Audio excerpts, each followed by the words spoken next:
I'd like to welcome you all very warmly here. John Peterson is my name, and every once in a while I think I run the Arlington Institute. Most of the time it runs me or something. But and we're very happy to have you all here. Those of you who know about us know that we're in the business of trying to think about the future, and to try to think about the future in comprehensive, systemic kind of ways, and to understand the underlying dynamics of what's going on.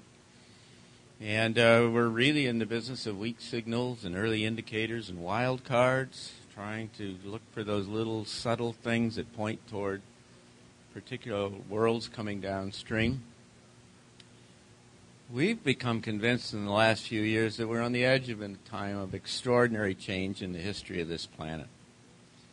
Epical, huge kinds of changes that have the potential or the likelihood of making fundamental changes in who we all are and how we all work and how things all operate.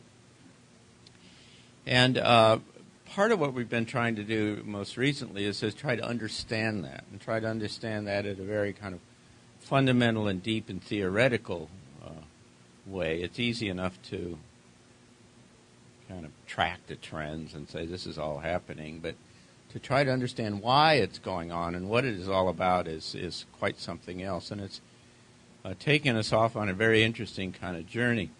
Some of you who have ever heard me give my pitch about the Arlington Institute, you'll remember that I've got a slide that I stick up and say that we're explorers.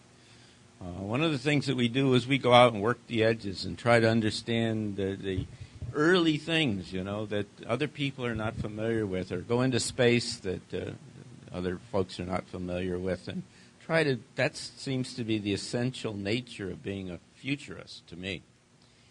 So I really admire explorers, and our speaker here today is a genuine explorer.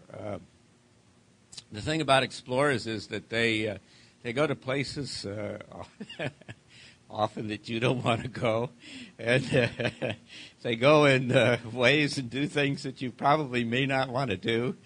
But what they do is they have the sustenance and the vision and whatever to go off and find things that you desperately need and that change your life further downstream. And certainly Daniel Pinchbeck has done that.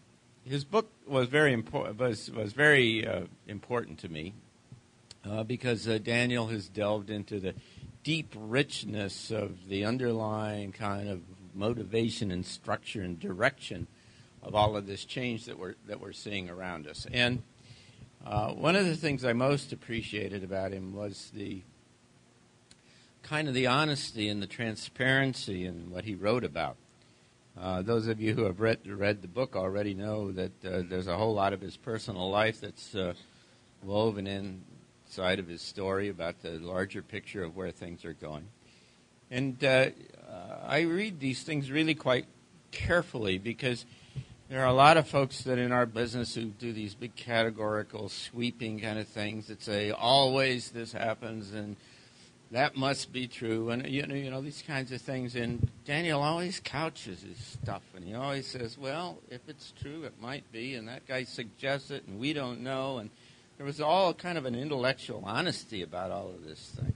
And all I can say is introducing him is to try to have that same kind of level of transparency and suggest to you that if what he's talking about is true, then we're in for a really interesting ride.